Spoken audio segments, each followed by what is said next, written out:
В детском творческом центре «Аруна» обучаются 48 детей, родители которых имеют проблемы со зрением и слухом. В честь прошедшего Дня защиты детей воспитанникам организовали экскурсию на фабрику «Ата». Ребята познакомились с производством конфет и, конечно же, угостились сладостями. Мне очень понравилась экскурсия. Я впервые увидела, как делают сладости. Печенье и конфеты очень вкусные. Я рада, что пришла сюда.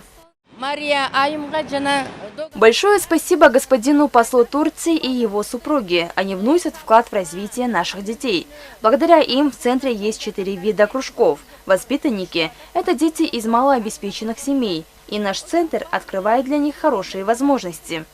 Экскурсию организовало посольство Турции в Кыргызстане. В мероприятии приняли участие сам посол Ахмет Садык Доган, его супруга Мария Доган и главный специалист по социальным вопросам местного самоуправления Шахрат Арбонова.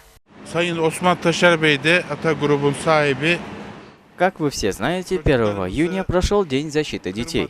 Мы хотели порадовать детей, поэтому приехали на кондитерскую фабрику «Ата». Детям понравилось. Хочу отметить, что в создание центра «Аруна» большой вклад внесло агентство сотрудничества и координации ТИКа. Мы и дальше будем помогать детям. Учащиеся поблагодарили посла Турции в Кыргызстане и представителей кондитерской фабрики за теплый прием и пожелали им успехов в работе.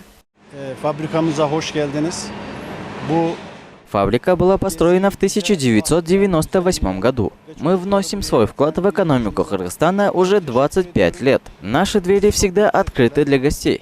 Отметим, родители подростков проживают в квартирах, отведенных государством. Несмотря на проблемы со здоровьем, они активно участвуют в воспитании детей. Альбина Ибекова, Руслан Бароненко, ЛТР, Чуйская область.